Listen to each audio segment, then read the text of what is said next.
Şehit Sacid'in çocukluğu elimizin altında geçti, güzel geçti.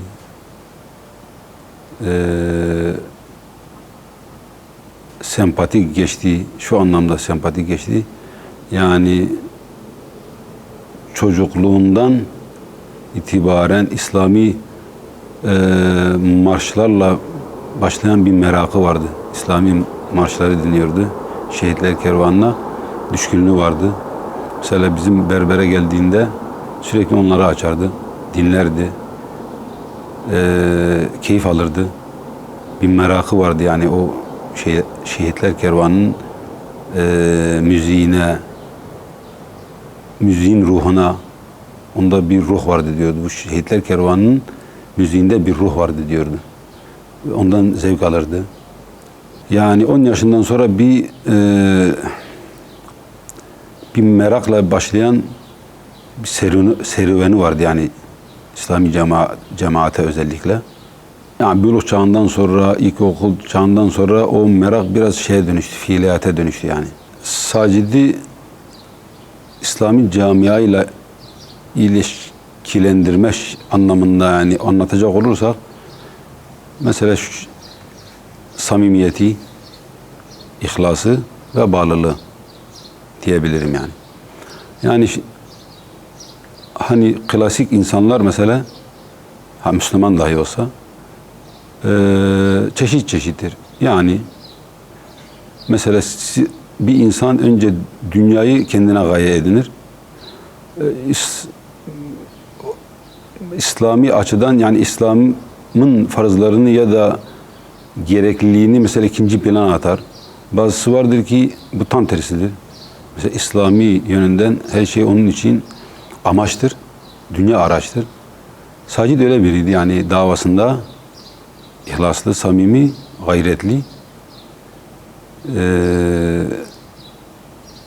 ve önceleyen yani onun için en öncelikli mesele İslami davaya hizmet, İslami davaya hizmet yani ihlaslı bir Müslüman olma. Dünya bir araçtı gerçekten onun için. Amaç değildi yani. Biz onun hayatından tanıyoruz, biliyoruz. Bunun çevresi de şahittir yani. Aile olarak da, akraba olarak da, çevre olarak da. Yani bu konuda her şeyi İslami çalışmaya bağlı olarak yani dünya işlerini ona endeksliyordu. O yürüyorsa dünya işleri tamamdı. Onda bir aksilik olsaydı ya da aksaklık diyelim mesela, o tepki verirdi. Cezaevine beni ziyarete geldiğinde sürekli bunu tekrarlayan bir şey vardı. Yani üstad diyordu, sen İslami anlamda, İslami camiada bir bedel ödedin de biz hala ödemedik. Biz hala bir bedel yani ben hala bir bedel ödemedim diyordu. Ben de diyordum yani yaşın küçük daha ödersin inşallah falan. Yani bir bedel ödeme aşkı vardı, arzusu vardı. Allah bedellerin en güzeliyle ödüllendirdi onu. İslami anlamda onunla çakışan bir tarafımız yoktu zaten. İhlasına, gayretine ve ihlasına zaten gıptayla bakıyorduk. O anlamda çok güzel bir samimiyeti vardı. Bir kardeşi, bir dava arkadaşını kaybetmenin gerçekten hüznü var. Her zaman olacak. Fakat gerçekten Allah şahittir. Yani manevi anlamda gururluyuz, mutluyuz, sevinçliyiz. Çünkü şehadet öyle sıradan bir mertebe değil. Allah-u Teala herkese nasip etmez. Bizi onun yanından ayırmasın. Yani bize bundan daha büyük bir şeref yoktur. Bir Müslüman için İslam'dan daha büyük bir şeref yoktur aslında. Kaldı ki şehadet daha mübarek, daha güzel bir mertebe ve daha yüksek bir mertebe.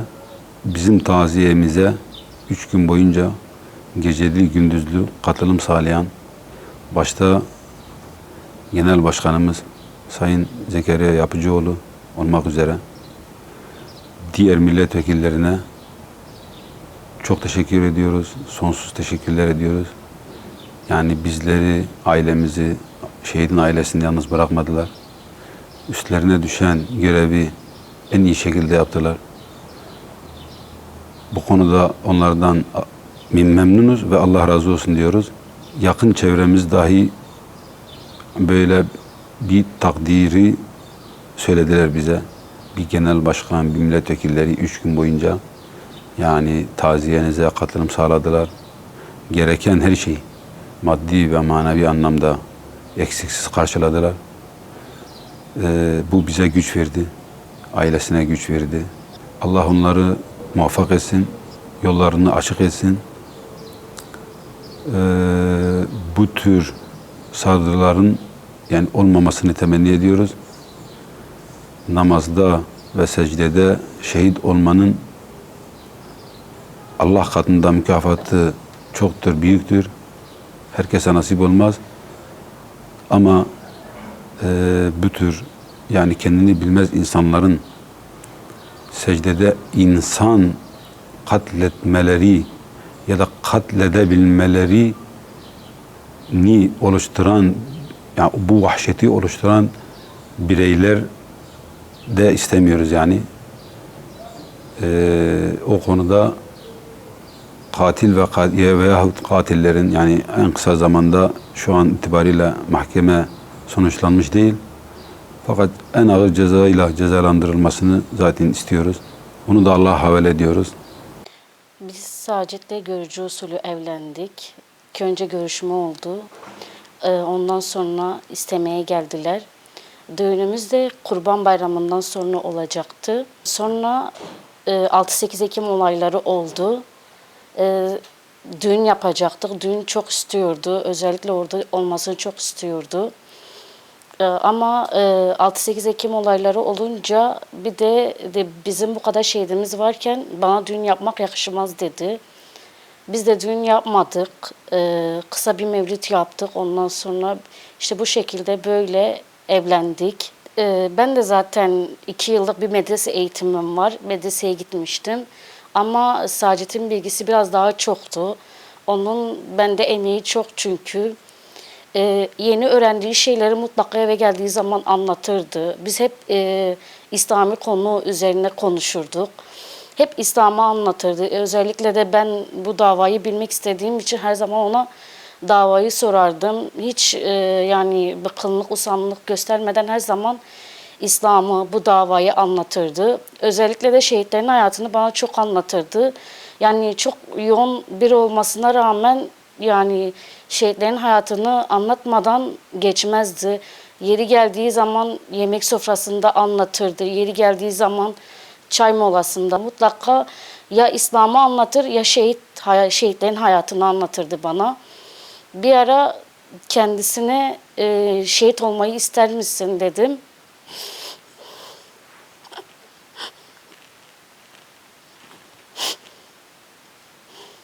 Şehitlik makamı öyle bir makam ki istemekle olmaz dedi. Çabalamak lazım.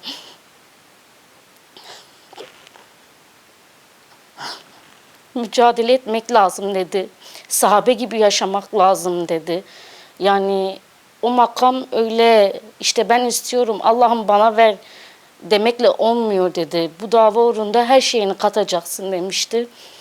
Zaten kendisi de her şeyden önce davasıydı. Ailesinden önce bile davasıydı. Her zaman kendisi bunu söylerdi. Yani benim her şeyden önce davamdır yani. Ben ilk öncelikle davama öncelik veririm. Bu yani bu dünya geçicidir, boştur. Yani o yüzden her zaman ilk maddesi her zaman şeydi, davasıydı. Çok severdi, çok merhametliydi, çok şefkatliydi. Sadece çocuklarına karşı değil yani aslında diğer mesela abilerinin çocukları olsun, ablalarının çocukları olsun. Yani özellikle de çocuklarına karşı çok merhametli, çok şefkatliydi. Her zaman yani çocukların bir dediğini iki etmezdi. Her zaman onların her istediğini alırdı, yapardı, ederdi. İşten yorgun geldiğine rağmen yani onlara motorla bir tur atmadan asla içeri girmezdi. Eve girmezdi. Çocuklar da onun işten geleceği anı çok dört gözle beklerlerdi. Bazen akşam ezanı okunmasına rağmen çocuklara içeri gir dediğim zaman anne biz babamızı bekleyeceğiz derlerdi. Babalarını beklerlerdi. Sonra babalar da yani yorgun olmasına rağmen, geç gelmesine rağmen çocuklara bir tur attırıp öyle içeri girerdi. Onlarla oyun oynardı. Oyun oynamadan yemek sofrasına asla oturmazdı. Onlara her fırsatta İslam'ı anlatırdı, bir şeyler katardı. Özellikle de bu ölümü çok onlara şey yapardı, anlatırdı. Ölüm olacağını, cennette buluşacağımızı, bu dünyanın geçici olduğunu çocuklara hep yani anlatırdı. Küçük olduklarına bakmadan her zaman onlara anlatırdı. Onlara da İslam'ı anlatırdı.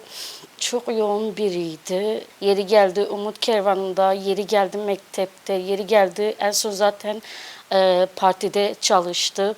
Yani o yoğunluğuna rağmen yani 5 dakika 10 dakika zamanı da olsa mutlaka yani o şeyde bize zaman vakit ayırırdı. Şehitlik konusunda değil ama öleceği konusunda her zaman yani bazen de olsa arada bir ölüm hakkında konuşurduk. Çünkü ölüm haktır, gelecek olduğu için böyle bazen ölümü aklımızda konuşurduk. Yani en sevdiğimin ölümlerini bile göze almıştım. Gerek annem, babam, kardeşlerim olsun. Ama bir gün eşimin böyle erkenden şehit olup gideceği, yani onun şehit olacağı bile aklımın ucundan bile geçmezdi. Namazlarına çok özen gösterirdi. Ondan sonra boş vakitlerinde kitap okurdu, Kur'an okurdu, zikir çekerdi. Vakti varsa camiye giderdi. Camide namaz kılardı cemaatle birlikte. Haftada bir de olsa eşimin öğrencileri gelirlerdi. Ondan ders alırlardı. Eşim sohbet verirdi. Yani Kur'an dersi verirdi. Çünkü çocuklar babalarına çok düşkündü. Yani 5 dakika yani babaları olmasın anne babamı ara, anne babamı ara derlerdi. Yani onsuz bir hayat bilmiyorum çok kötüydü. Yani diğer yarımı kaybettim.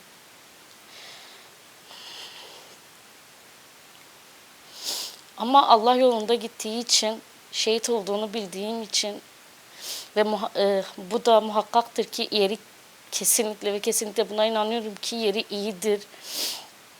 Allah yolunda gittiği için Rabbime binlerce şükürler olsun. Başka bir yerde gitmedi. Yani o an ölüm vakti gelmişti. Mutlaka o gün gidecekti. Yani motoru vardı. Motor kazası yapabilirdi. Kalpten gidebilirdi. Ama Allah yolunda gittiği için bu gurur verici bir şey. Bir de şehit olması. Çünkü peygamberlerden sonra en büyük mertebe şehitlik mertebesidir. O yüzden gurur verici. Biraz zor ama gurur verici. Babalarını zaten şehit olduğunu, bu davada ne kadar mücadele ettiğini anlatıyorum. Özellikle de babasını anlattığım zaman mesela bir de onun şehadetinden 1-2 ay sonra bu Gazze meselesi çıkınca hep haberlerde Gazze meselesi falan, orada şehitler falan.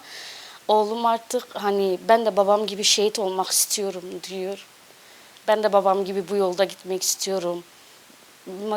Bazen oğlum gelir der ki anne ben Umut Kervanı'nda çalışmak istiyorum. Bazen der ben partide çalışmak istiyorum der. Diyor ben babam gibi olmak istiyorum. Ben babam gibi şehit olmak istiyorum. Babalarının bu dava uğrunda ne kadar mücadele ettiğini, ne kadar çalıştığını anlatıyorum. Ona layık bir evlat olmanızı. Çünkü o bu dava uğrunda çok çalışıyordu. Gecesini, gündüzünü, hafta içini, hafta sonunu, her şeyini yani bu davaya adamıştı. O yüzden yani babalarının örnek almasını söylüyorum. Bazen babalarını sordukları zaman işte cennette buluşacağımızı söylüyorum. İşte o yüzden bu dava uğrunda çok çalışmamız gerektiğini söylüyorum onlara. Onlar da babalarının bu dava ne kadar mücadele ettiğini örnek alıp yani yarın bir gün onun yanına gideceklerini söylüyorlar. Özellikle de oğlum babası gibi şehit olmak istiyor. Yani normal işine giderdi, gelirdi, çocuklarla oynardı falan. Bunu bana taziye sırasında çoğu kişi sordu. Hani farklı bir şey var mıydı falan. Yani hiç öyle şey yoktu. Her zamanki gibi kalktı, çocuklarla oynadı. Sabah bir de çocuklarla oynamadan asla işe gitmezdi. Onlarla oynardı, oynadı, gitti. Zaten o akşamında gençlik şöleni vardı. İşte öğlen çocuklar babalarını aramamı istedi. İşte yoğun olduğu için ben aramadım onu. Zaten bu birkaç saat sonra onun şehit haberi geldi. Bütün Müslümanların bir bayrak altında toplanması gurur verici, onur verici.